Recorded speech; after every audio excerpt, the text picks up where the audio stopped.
Vous voulez en savoir plus sur le management de l'innovation. Vous êtes au bon endroit. Bienvenue sur Innovation Stratégie.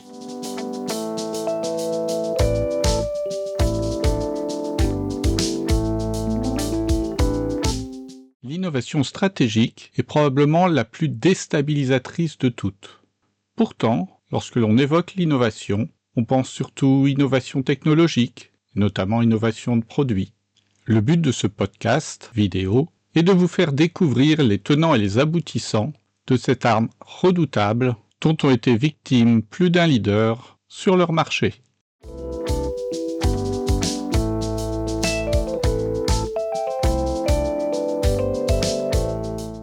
Cette vidéo fait partie d'une série de vidéos pédagogiques réalisées à l'aide de l'outil NotebookLM de Google, mais uniquement à partir de contenus dont je suis l'auteur. Sur une thématique donnée, je propose en général 2 vidéos, l'une très synthétique, générée directement par NotebookLM. C'est le cas de celle-ci. Et une deuxième, plus complète, où NotebookLM n'est utilisé que pour créer la bande son, corriger et compléter si besoin, et où l'animation vidéo est réalisée par moi. Donc si vous souhaitez approfondir le sujet, n'hésitez pas à compléter la petite vidéo qui suit avec la version complète.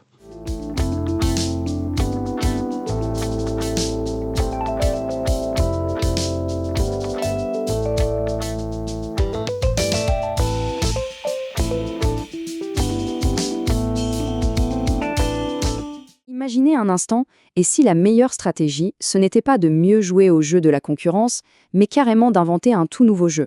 C'est ça l'idée fascinante de l'innovation stratégique. Le but n'est plus de s'adapter à son environnement, mais de le façonner à son avantage. Allez, on plonge dedans. Voilà notre parcours pour aujourd'hui. D'abord, on va définir ce qu'est l'innovation stratégique. Ensuite, on essayera de comprendre pourquoi c'est si rare.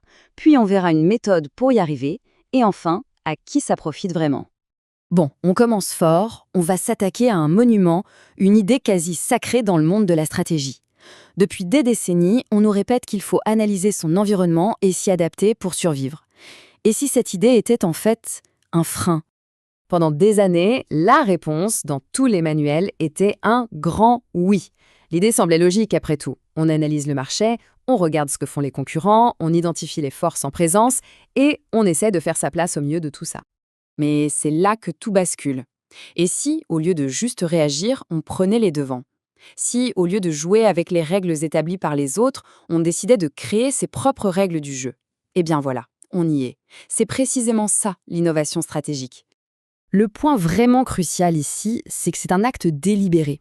On ne parle pas d'une simple amélioration de produit ou d'une nouvelle technologie. Non.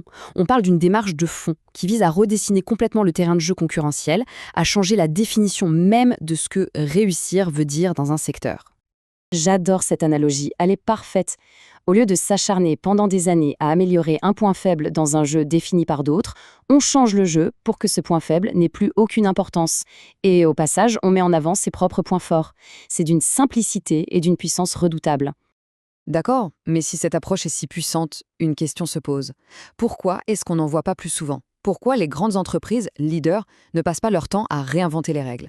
Eh bien, paradoxalement, la réponse se trouve souvent dans leur plus grande force, leur succès passé. C'est le fameux piège du succès. Le succès, ça crée de l'inertie. On met en place des habitudes, des process qui sont très efficaces, mais qui finissent par nous enfermer dans une seule façon de voir le monde. Les investissements, les compétences, la culture d'entreprise, tout ça crée un chemin, une sorte de rail dont il devient très difficile de dévier. Le modèle qui a marché hier devient un dogme que plus personne n'ose questionner. Et pour illustrer ça, prenons un premier cas d'école un peu tragique, Polaroid. Le plus fou dans cette histoire, c'est que Polaroid avait la technologie numérique bien avant tout le monde, dès les années 80. Mais toutes leurs machines, leur culture, leur modèle de rentabilité, tout reposait sur la vente de films à très forte marge. Ils étaient tout simplement incapables de s'imaginer un monde sans films, alors même qu'ils l'avaient inventé. Leur succès d'hier les a rendus complètement aveugles à l'avenir. Et si vous pensez que c'est un cas isolé, attendez de voir l'histoire de Xerox, c'est peut-être encore plus spectaculaire. Le fameux labo Parc de Xerox a littéralement inventé l'ordinateur personnel moderne. L'interface graphique, la souris, le réseau local, tout. Sauf que Xerox, dans leur tête, c'était une entreprise qui louait des photocopieurs énormes à de très grosses boîtes. L'idée de vendre des petits appareils à des particuliers, ça ne rentrait pas du tout dans leur modèle. Ils ont laissé Apple et Microsoft devenir des géants avec leurs propres inventions. Incroyable. Bon, c'est bien de voir les erreurs du passé, mais la question c'est comment on fait pour ne pas tomber dans les mêmes pièges? Comment on passe de l'idée à l'action? Heureusement, il existe des outils, des cadres de pensée pour ça. Le plus célèbre, c'est celui de la stratégie Océan Bleu. Ce qui est vraiment puissant avec cet outil, c'est qu'il force à poser des questions complètement différentes.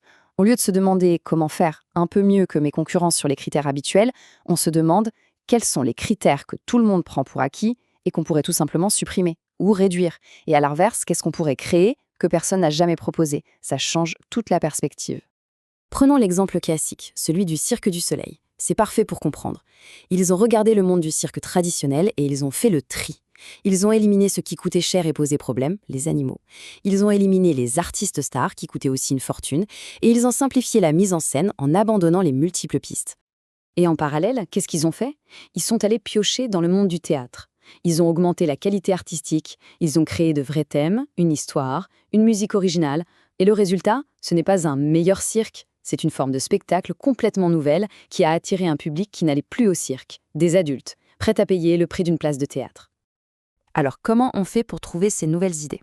La méthode propose 6 pistes de réflexion. Par exemple, au lieu de se battre contre ses concurrents directs, on peut explorer les industries alternatives. Un cinéma, par exemple, n'est pas juste en concurrence avec les autres cinémas, mais aussi avec les restaurants.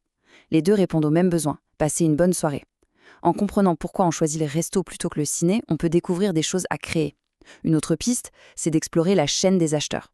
Parfois, en ciblant un acteur qui est d'habitude ignoré, comme celui qui recommande le produit plutôt que celui qui paye, on peut débloquer une valeur immense.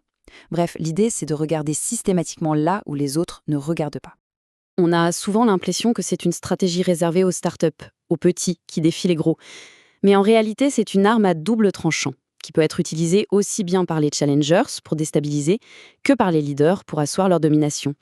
Et ça, c'est un point vraiment essentiel. Pour un challenger comme Canon à l'époque face à Xerox, l'innovation stratégique a permis de retourner la plus grande force de Xerox, son immense force de vente, contre elle, en la transformant en un handicap très coûteux. Mais à l'inverse, pour un leader comme Pathé en France, l'invention du multiplex a permis de relancer un marché qui déclinait, d'ériger de nouvelles barrières à l'entrée et de renforcer sa position dominante. Ce n'est donc pas qu'une arme de David contre Goliath. Cette citation résume parfaitement le défi culturel que ça représente. C'est tout le paradoxe. Il faut savoir construire des routines pour être efficace aujourd'hui, mais il faut aussi garder la capacité de tout remettre en question, de désapprendre ce qui a fait le succès d'hier pour pouvoir inventer demain. Et cet équilibre est incroyablement difficile à tenir. Et on va se quitter sur cette question. Parce qu'au-delà du monde des affaires, cette façon de penser s'applique absolument partout.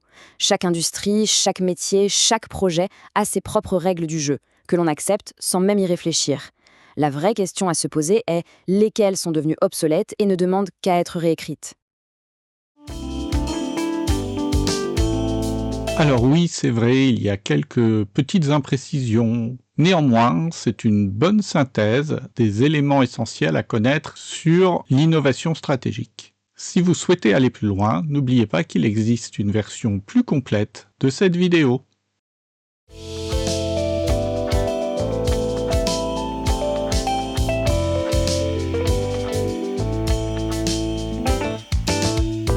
Si cette vidéo vous a été utile, n'hésitez pas à cliquer sur « J'aime ».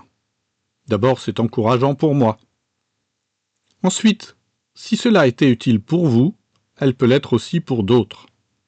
Ce mini-geste peut permettre à cette vidéo de remonter un peu dans les classements des algorithmes de YouTube ou Dailymotion, et donc de la rendre plus visible.